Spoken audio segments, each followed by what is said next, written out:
पिछले एपिसोड में हमने देखा था कि उस बच्चे ने जन्म ले लिया था जिसके अंदर ली मुआन की सोल मौजूद है। इस वजह से वांग बहुत ज्यादा खुश हो चुका था, लेकिन उसको इस बात की टेंशन भी थी कि 19 साल बाद वापस से हेवन से लोग आएंगे जो ली मुआन को ले जाने की कोशिश करेंगे। पर उससे पहले मुझे खुद को पावरफुल बनाना पड़ेगा, क्योंकि अगली बार जब हेवन से लोग आएंगे ना, वो कमजोर नहीं होंगे, वो बहुत ज्यादा स्ट्रॉन्ग होंगे। तो उनसे लड़ने के लिए मुझे पावर चाहिए, और पावर को गेन करने का वांग को एक ही तरीका मिला था, जो कि इमॉर्टल ग्रेवयार्ड था। वहां पर जाकर वो रीइंकार्नेशन फ्रूट की मदद से अपनी पावर को बढ़ा सकता है। तो इसलिए उसने फैसला कर लिया था कि वो इमॉर्टल ग्रेवयार्ड में जाएगा। जिसके बाद यहाँ से ये एपिसोड शुरू होता है। तो इस एपिसोड की शुरुआत में हम सुजागो सेक्ट का सीन देखते हैं, जहाँ पर एक खूबसूरत सा तालाब था, और तालाब के ऊपर ही बैठकर जो रेड बटरफ्लाई थी वो अपना कल्टीवेशन कर रही थी। वहाँ पर वो बंदा भी मौजूद था जिसको वांग ने अभी ऑर्डर के बारे में मना करते हुए भग दिया था। वो कह रहा होता है कि एल्डर वगैरह वांग को मारने के लिए जा रहे थे, लेकिन सुजाको लॉर्ड ने खुद वापस से एल्डर को रोक दिया ताकि वो वांग को ना मार सके। आखिर वो बंदा है क्या जिसको बचाने के लिए बार बार हमारे सुजाको लॉर्ड को आना पड़ता है? आखिर ऐसा कौन सा जादू कर दिया उसने सुजाको लॉर्ड के ऊपर, जो हमेशा वो जब भी कोई उसको मारने के लिए जाता है तो वो आकर रोक लेते हैं। वो बंदा रेड बटरफ्लाई से कह रहा था कि जूनियर सिस्टर, आपको अगर आपत्ति ना होना तो मैं अकेले जाता हूँ और चुपचाप से जाऊंगा वांग के पास और जंगल के अंदर ही घुसकर उसको मार डालूंगा, क्योंकि हाल फिलहाल वो अकेला जंगल में बैठकर कल्टीवेशन कर रहा है। इससे अच्छा मौका हमें नहीं मिलने वाला। तो क्या कहती हो, जाऊं मैं और अकेले जाकर वांग को मार डालूं? वो मर भी गया तो भी कोई तलाशी लेने के लिए आएगा नहीं, क्योंकि वो तो सबको पता है कि दुनिया से छुपकर कल्टीवेशन कर रहा है, यही हमारे लिए बेस्ट मौका होगा। लेकिन रेड बटरफ्लाई कहती है कि नहीं, कुछ भी करने की जरूरत नहीं है, और शेंगन्यू को तो मैं मारूंगी, क्योंकि वांग का ओरिजिनल नाम तो उसको नहीं पता था, उसको सिर्फ पता था कि उसका नाम शेंगन्यू है। तो वो कह रही होती है कि शेंगन्यू मेरे हाथ से मरेगा, वो मेरा शिकार है, मेरे अलावा कोई भी उसको नहीं मार सकता। वो मेरे दाव हार्ट को डिस्ट्रॉय करने की कोशिश कर रहा था, लेकिन उसको क्या पता कि मेरा दाव हार्ट पूरी तरह से स्ट्रॉन्ग है, उस पे एक खराज तक के नहीं आए, और अब तो वो पहले से भी ज्यादा स्ट्रॉन्ग बन चुका है। इस वजह से मैं अपने आर्टिस्टिक कंसेप्शन की पावर को और अच्छी तरह से इस्तेमाल कर पाऊंगी। उसके बाद में देखती हूँ कि आखिर वो शेंगन्यू मेरा क्या ही उखाड़ लेता है। ऐसी मौत मारूंगी ना उसको कि वो सपने में भी नहीं सोच सकता, क्योंकि उसके जैसा बंदा इससे पहले फाइट करने के लिए मुझे कभी नहीं मिला था। परफेक्ट बंदा मिला है जिसके साथ मैं अच्छे से फाइट कर सकती हूँ। ये सुनकर वो जो बंदा था वो वहाँ पर एक सी फ्रूट लेकर आता है, जो कि बहुत ज्यादा कमाल की होती है। वो रेड बटरफ्लाई को देते हुए कह रहा था कि इसको मैंने बहुत ही मुश्किलों से आपके लिए ढूंढा है, तो मेरी तरफ से ये छोटा सा गिफ्ट समझकर आप इसको अपने पास रख लो, ये आपकी कल्टीवेशन बढ़ाने में आपकी मदद करेगा। लेकिन रेड बटरफ्लाई कहती है कि मुझे इसकी कोई जरूरत नहीं है, मैं चाहती हूँ कि जैसा मेरा हाथ कटा हुआ है ना, ऐसा ही हमेशा कटा हुआ रहे, मुझे इसको ठीक करने की कोई जरूरत नहीं है, क्योंकि जब भी मैं अपना कटा हुआ हाथ देखती हूँ ना, तो शेंगन्यू के लिए मेरी गुस्सा 7वें आसमान में पहुंच जाता है। इसलिए जब तक ये गुस्सा मेरे पास है तब तक मैं शेंगन्यू को मार सकती हूँ, गुस्सा खत्म तो मैं उसको नहीं मार पाऊंगी। मैं अपना हाथ तब तक के रिकवर नहीं करूंगी जब तक कि मैं अपनी आंखों से शेंगन्यू की लाश नहीं देख लेती। लेकिन तभी अचानक से रेड बटरफ्लाई की हालत खराब होने लगती है, उसको बहुत ज्यादा तकलीफ होने लग गई थी। उसको खुद नहीं समझ में आता कि मेरे साथ ये क्या हो रहा है, लेकिन थोड़ी ही देर में उसको पता चल चुका था कि जो कटा हुआ मेरा हाथ अभी शेंगन्यू के पास है ना, वो उसके साथ कुछ करने की कोशिश कर रहा है। इसी वजह से मुझे यहाँ पर बैठे बैठे तकलीफ हो रही है। शेंगन्यू, तूने ये करके बिल्कुल भी अच्छा नहीं किया, तू मुझे और ज्यादा उकसाने की कोशिश कर रहा है, मुझे तू अपनी मौत को उकसा रहा है, ये मौत बहुत बुरी तरीके से तेरे पास जल्दी आ जाएगी। लेकिन वांग को कोई फर्क नहीं पड़ा था, वो बिल्कुल आराम से पगोड़ा के पास बैठ रेड बटरफ्लाई जो थी उसके हाथ पर कर्ज वगैरह लगा रहा था। वो उसके हाथ के साथ कुछ काला कांडी कर रहा होता है, जिस वजह से रेड बटरफ्लाई जो है वो अचानक में कोई भी अटैक वांग के ऊपर नहीं कर पाएगी। साथ ही वांग को एक चीज का डाउट भी लग रहा था कि मैं यहाँ पर मौजूद हूँ, वो भी बिल्कुल अकेला हूँ, पूरे सुजाको सेक्ट वालों को पता है, लेकिन तब भी वो यहाँ पर मुझे मारने के लिए नहीं आए। ऐसा कौन सा बंदा है जो मुझे यहाँ पर बचाने की कोशिश कर रहा है? वो जरूर सुजाको सेक्ट के अंदर ही है, लेकिन वो मुझे बचाना चाहता है। उस इंसान से तो मिलना ही रहेगा। वांग को पता था कि मैं कितना भी कुछ कर लूं, लेकिन ये जो मेरा और रेड बटरफ्लाई का जो बैटल होगा ना, वो टल नहीं सकता। कुछ टाइम के लिए मैंने उसको शांत कर दिया, लेकिन वो दोबारा मेरे से बैटल लड़ने के लिए आएगी, तो मुझे जल्द से जल्द खुद को पावरफुल बनाना। इसके बाद वांग जो होता है वो गॉड स्लेइंग चैरियट का जो बीस्ट उसको मिला था, जिसको उसने अपने पास छोटा करके रख लिया था, उसको बाहर निकाल लेता है, ताकि वांग देख सके कि क्या वो अब यहाँ पर उस बीस्ट को कंट्रोल कर सकता है या फिर नहीं कर सकता है। वो बीस्ट जो था वो अभी भी बहुत ही ज्यादा गुस्से में था, और उसकी पावर भी काफी ज्यादा होती है, लेकिन थोड़ा थोड़ा वो यहाँ पर वांग के कंट्रोल में जरूर था। वांग को पता था कि ये बीस्ट हल्का फुल्का तो कंट्रोल में है, लेकिन इसको पूरी तरह से कंट्रोल करना पड़े, तो वो वहाँ पर वही रिंग बाहर निकाल लेता है, जिसकी मदद से उसने उस थंडर फ्रॉग को कंट्रोल करके रखा है। वांग यहाँ पर रिंग के अंदर से फ्रॉग को तो बाहर निकाल लेता है। वो ट्राई कर रहा था कि इस रिंग के अंदर मैं उस गॉड स्लेइंग चैरियट के बीस्ट को रख कर कंट्रोल कर पाता हूँ या नहीं पाता, मुझे ये भी चेक करना पड़ेगा। वो अपनी पावर की मदद से उसी बीस्ट को कंट्रोल करने की कोशिश कर रहा था। वांग थंडर फ्रॉग से कह कहता है कि देख जरा ध्यान रखना, कभी ये बीस्ट ज्यादा ही कुछ आउट ऑफ कंट्रोल होता है ना तो इसके ऊपर बिना कुछ सोचे अटैक कर देना, ताकि ये तुझे भी ना नुकसान पहुंचा सके और मुझे भी ना नुकसान पहुंचा सके। इसके बाद वांग उसी जो रिंग थी उसके पास उसकी पावर को इंक्रीज करना शुरू कर देता है। ये पावर सीधा का सीधा उस बीस्ट के ऊपर अटैक कर रही थी ताकि उसको अपने कंट्रोल में ले सके। वो बीस्ट पूरी जान लगाकर यहाँ पर वांग के जो अटैक था उससे बचने की कोशिश कर रहा था। वो बीस्ट इतना ज्यादा गुस्से में होता है कि वो जैसे तैसे यहाँ पर खुद को बचाने की कोशिश कर रहा था, लेकिन वांग जल्दी हार नहीं मानता और अपनी पावर को और ज्यादा बढ़ाते हुए वो उस गॉड स्लिंग चैरियट के बीस्ट को कंट्रोल में करते जा रहा था। वांग को बहुत ज्यादा अपनी पावर खर्च करनी पड़ती है, लेकिन तब भी उसने जैसे तैसे करके उस बीस्ट को यहाँ पर शांत कर दिया था। वांग के जो स्पेल्स वगैरह थे उसने बीस्ट को जकड़ लिए होते हैं, लेकिन बीस्ट इतना जोरदार अटैक करता है कि वो स्पेल्स भी टूटने लग गए थे। वो बीस्ट असल में बहुत ज्यादा पावरफुल है, कोई नॉर्मल बंदा तो उसको यहाँ पर कंट्रोल कर ही नहीं सकता है। वांग ही था जो अपनी पूरी जान लगाया हुआ था ताकि बीस्ट को कंट्रोल कर सके, क्योंकि जरूरत पड़ने पे वो उस बीस्ट का इस्तेमाल भी तो करना चाहता है। जब वो बीस्ट कंट्रोल में ही नहीं रहेगा तो जब वांग को बीस्ट की जरूरत पड़ेगी तो बीस्ट उल्टा आकर उसी के ऊपर अटैक कर सकता है, ना कि दुश्मन पे अटैक करेगा। इसलिए वांग ने अपनी पूरी जान लगाकर आखिरकार उस बीस्ट को उस रिंग के अंदर कैद कर दिया था। वो बीस्ट अब रिंग के अंदर जा चुका था तो अब वांग जब चाहे बीस्ट को बाहर निकाल सकता है और वो बीस्ट वांग की ही बात मानेगा। जैसा वांग करने कहेगा वो बीस्ट वही करेगा। लेकिन बेचारा थंडर फ्रॉग का तो घर उजड़ गया था, उसके पास रहने के लिए कोई जगह नहीं थी। लेकिन वांग कहता है कि टेंशन मत लो, अगर तुम मेरे साथ रहना चाहते हो ना तो बिल्कुल मेरे साथ रह सकते हो, या फिर अगर तुम्हें जाना है तो तुम जा भी सकते हो। लेकिन थंडर फ्रॉग तो वांग के साथ ही रहना चाहता था। उसको पता था कि वांग जरूरत पड़ने पे उसको स्पिरिचुअल चीजें भी देता है ताकि थंडर फ्रॉग की पावर बढ़ी रह सके, तो वो वांग के साथ ही रहने का डिसाइड करता है। तो वहीं हम उसी घर का सीन देखते हैं जहाँ पर वो छोटी बच्ची पैदा हुई थी ज़ाओरू। उसके माता पिता जो थे वो बच्ची का ख्याल रख रहे होते हैं, क्योंकि 1 साल हो गया था तो बच्ची थोड़ी सी बड़ी हो गई थी। उसको वहीं पर झूले में बिठाकर वो जो माता पिता थे वो वहाँ से चले जाते हैं ताकि अपना खाना वगैरह खा सके। यही मौका देखकर वांग ज़ाओरू से मिलने के लिए पहुंच जाता है। वो उसको देखना चाह रहा था क्योंकि काफी टाइम से उसने उसको नहीं देखा था। उसको देखकर वो बहुत ज्यादा खुश हो जाता है और उसके साथ खेलने की कोशिश कर रहा था। वो उसको लिमुआन के नाम से ही पुकार रहा। बच्ची भी जैसे ही वांग को देखती है वो कुछ ना समझ पाती ना बोल पाती है, लेकिन उसके अंदर थोड़ी थोड़ी मेमोरीज लिमुआन की आ रही थी। वो हल्का हल्का याद कर पा रही थी कि जो इंसान को वो अभी सामने देख रही है शायद उसको वो पहले देख चुकी है।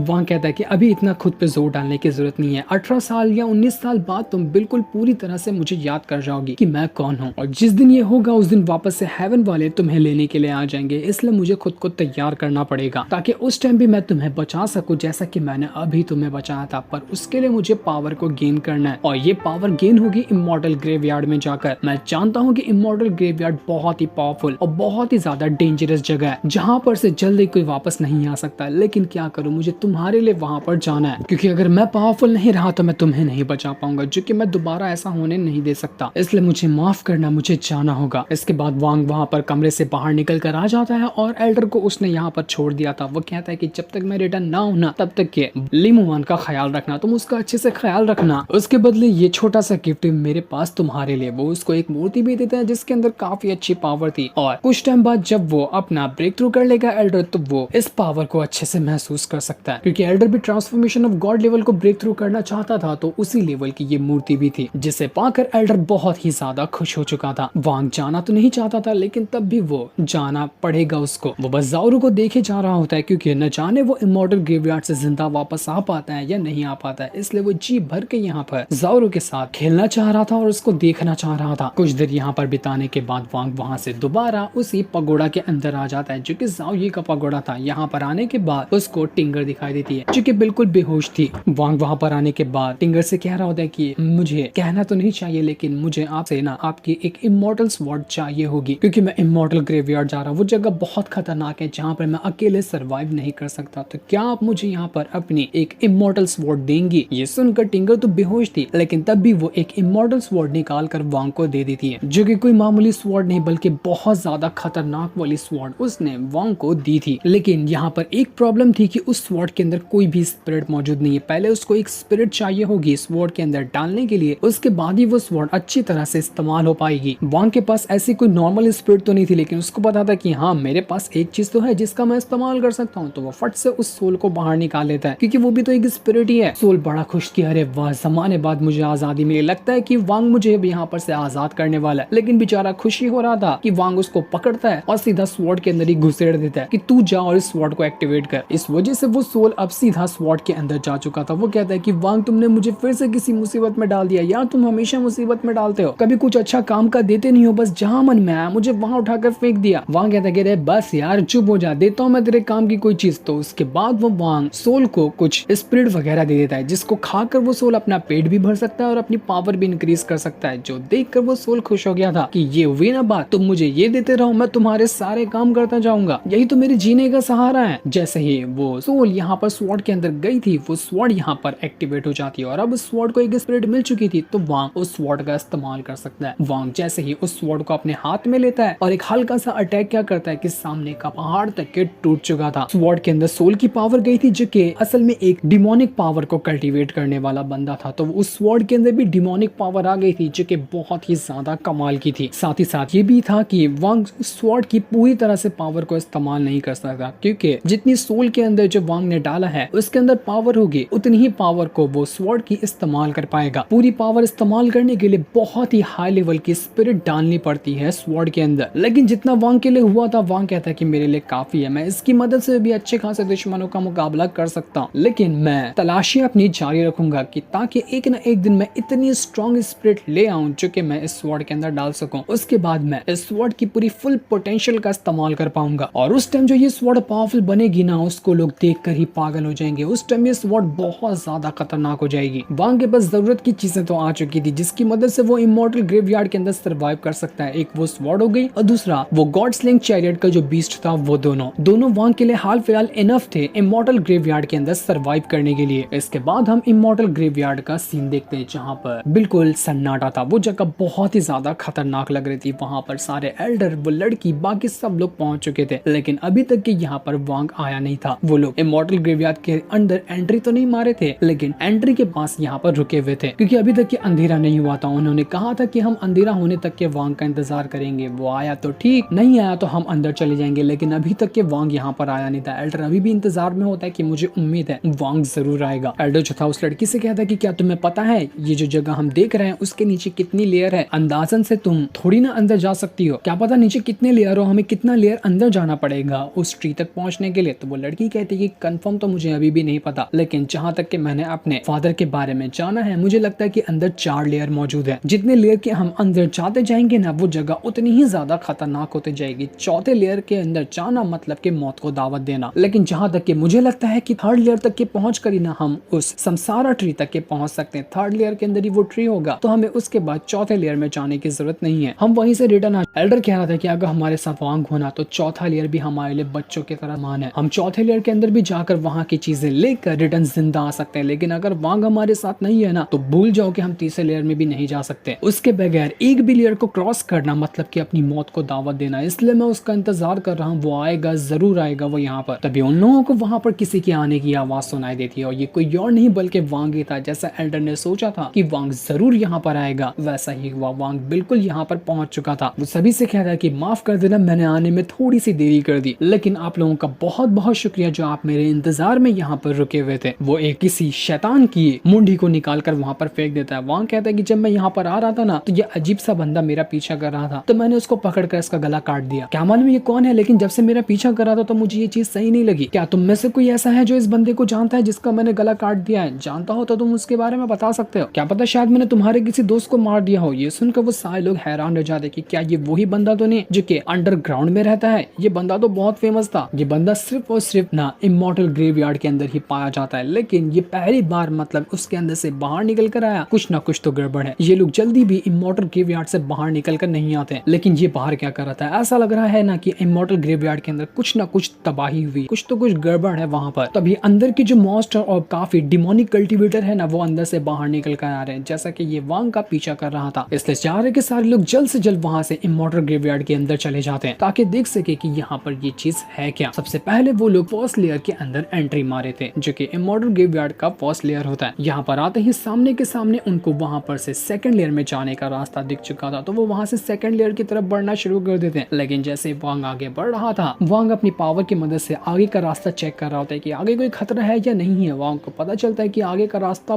बहुत लंबा है, जो रास्ता खत्म होने का नाम ही नहीं ले रहा। जैसे वांग वहाँ पर आया था, वहाँ पर कुछ तालिस्मान पपेट्स पहुंच जाते हैं। ये बिल्कुल अजीब तरह के मॉन्स्टर रहते हैं जो कि इमॉर्टल ग्रेवयार्ड के अंदर ही बसने का काम करते हैं। यहाँ पर आने के बाद उन्होंने सबके ऊपर हमला शुरू कर दिया था। एल्डर थंडर वगैरह अपनी पावर की मदद से उन मॉन्स्टर को मारते हैं और वहां से आगे बढ़ना शुरू हो गए थे। एल्डर जो था वो उन तालिस्मान पपेट को देखने के बाद वांग से कहता है कि जिस बंदे को तुमने गला काट के मारा है ना, ये तालिस्मान पपेट उतने ज्यादा पावरफुल नहीं है। ऐसा कहा जाता है कि उसी तरह के बंदे जो है ना वो अपनी कल्टीवेशन पावर की मदद से इस तरह के तालिस्मान पपेट बनाते हैं। ये बिल्कुल एक कठपुतली की तरह काम करते हैं उन लोगों के लिए। वांग जब उन तालिस्मान पपेट्स को देख रहा था तो उन सभी के ऊपर अजीब सा सिंबल बना हुआ था। वांग को समझ नहीं आता कि ये सिंबल क्यों बना हुआ है। कहीं ऐसा तो नहीं कि इन सिंबल की मदद से कोई दूसरा इंसान मौजूद है जो इनको कंट्रोल कर रहा है। तभी वो लड़की जो सभी को यहाँ पर लेकर आई हुई थी वो उसकी हालत खराब होने लगती है, उसको चक्कर वगैरह आने लग गए थे। तो सभी उसको पूछते कि क्या हुआ तुम्हें। वो लड़की कहती कि ऐसे कुछ प्रॉब्लम नहीं है, लेकिन मुझे थोड़ी सी अजीब फीलिंग आ रही थी। वो कहती कि शायद मुझे लगता है ना यहाँ से आगे जाने का रास्ता उस तरफ है, लेकिन कोई खतरा हमारी तरफ बढ़ते हुए आ रहा है। और जैसा उसने सोचा था वो चीज वहां पर हो जाती। वहां पर एक 3 लीफ मैन आ चुका था, उसका नाम होता है 3 लीफ, और यही वो था जो तालिस्मान पपेट को कंट्रोल कर रहा था। वो बहुत ज्यादा भड़का हुआ था कि आखिर तुम लोगों की हिम्मत कैसे हुई यहाँ पर आने की। यहाँ पर जो भी आता है वो जिंदा वापस नहीं जाता। तो अब तुम लोग भी यहाँ पर मरने के लिए पूरी तरह से रेडी हो जाओ, मैं तुम लोगों को मार डालूंगा। वो अपनी पूरी टीम को बुला लेता है जो सभी वांग और बाकियों को यहाँ पर चारों तरफ से घेर लेते हैं ताकि सभी को मार डाले। लेकिन वांग उन सभी से लड़ने के लिए पूरी तरह से रेडी था ताकि एक ही अटैक में वो सब के सब को खत्म कर दे। जो सीन दिखाते ही ये एपिसोड यहीं पर एंड हो जाता है। Thanks for